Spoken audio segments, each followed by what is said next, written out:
Hi, my name's Georgia Salter. I'm a trainee advanced clinical practitioner at the University of Cumbria and I'm a primary care lead pharmacist working in Stockport. My poster focuses on a quality improvement project looking at improving medication reviews through a total triage model. This project was carried out in a large GP practice in Stockport where we were seeing increasing pressure on appointment capacity for medication reviews and a growing number of bookings that weren't clinically appropriate. Despite expanding our appointment provision, we were still reaching capacity and patients who genuinely needed reviews couldn't always access us. So today I'll walk through the problem that we identified, the total triage model that we introduced and the impact it's had on efficiency, patient safety and team engagement. I'll also reflect briefly on the leadership elements that supported the change. So structured medication reviews, or SMRs, play an important role in medicines optimisation, particularly for people with long-term conditions. So in our practice, SMRs were booked by both clinical and non-clinical staff, and a significant number of these appointments were being given to patients who were not fully review ready. So examples include missing drug monitoring, overdue chronic disease reviews, or situations where a meaningful medication review simply wasn't possible yet. So to put it into perspective, if a patient's blood pressure, diabetes review or blood tests were overdue, we couldn't make fully informed decisions about their medicines during an SMR appointment. So although the review took place, we couldn't safely move the review dates forward or complete the review properly. As you can imagine, it's impossible for us to safely review someone's blood pressure medication if we don't know what their blood pressure is. We can't rationalise diabetes therapy if they haven't had an HbA1c. We can't check the safety of someone's medications in line with their renal function if they've not had U&Es. So the result was wasted appointments, duplicated work, and delayed care for patients who genuinely needed intervention. This created a lot of frustration for patients, and it also meant that clinicians were often spending time in appointments that couldn't achieve their intended outcomes. We expanded appointment capacity, but the underlying issue persisted, and it became clear that the problem wasn't the number of appointments that were available with our team, but more how they were being allocated. This led us to introduce a total triage model using Accurix with the aim of improving safety, reducing inappropriate bookings, and protecting clinician time for patients in the greatest need. So before implementing anything new, we looked closely at the clinical risks. An audit at the practice showed that around 40% of SMR appointments were inappropriate. So in many of these cases, patients were being booked in before essential monitoring or reviews had taken place. So we couldn't complete the medication review safely. This wasn't a staff error, it was more of a system problem. So non-clinical colleagues were making the best decisions they could with the information available to them, but there was no structured method to assess whether a patient was actually ready to be booked in for an SMR.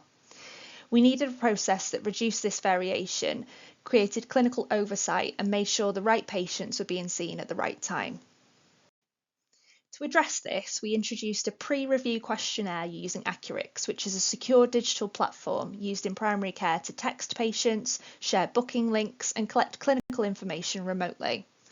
So when a patient became due for an SMR, instead of simply being sent a direct booking link for that appointment, they received the new questionnaire instead. The questions were designed to do two things. First, they gathered key clinical information such as adherence, side effects, and medication-related concerns. Second, they invited patients to share what mattered most to them, and that supported a person-centred approach. The responses to the questionnaires were then reviewed by a clinician before any appointment was offered. This allowed us to prioritise patients based on clinical need and ensure that those who were booked into SMRs were genuinely review ready. Some stable patients on low-risk medications could even be reviewed directly from their notes without needing an appointment. Others were directed for the necessary monitoring first, and those who needed a full SMR were booked in appropriately when they were ready. This triage-first workflow protected clinician time, improved safety, and created a more meaningful experience for our patients. To support implementation across a large and complex practice, I used Lippitt's phased approach to change, and this model was chosen because it provides structure, emphasises communication and readiness, and supports sustainability across multiple sites. We used it to diagnose the problem, trial the new triage process in one practice, refine the workflow, and then scale it. Building in feedback loops, SOP updates, and regular check-ins helped the team to take ownership of the change and embed it confidently into daily practice. Introducing this new total triage model across multiple sites required clear leadership and a collaborative approach. Our pharmacy team works within a networked model, and while this does offer some flexibility, it can make shared change more difficult to embed. So to support the cohesion, I focused on shared goals, regular communication, and creating space for feedback. These approaches helped colleagues feel involved in the process rather than feeling like the change was being imposed on them.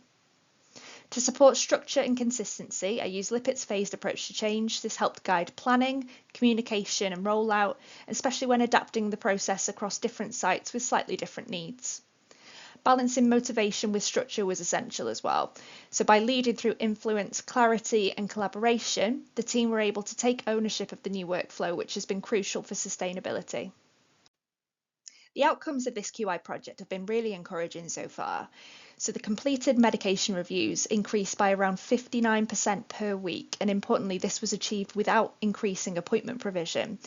Inappropriate bookings fell significantly and clinician time was used more effectively. It meant that the medication reviews that we were doing were being done on patients who were ready for them, and therefore we could safely move their review date forward and complete the review. The triage process improved safety by ensuring that reviews were only offered when clinical information was up to date. Team feedback has been really positive, with colleagues reporting a greater focus and more meaningful SMR consultations. Patients have also fed back that the process feels much clearer and more personalised to them.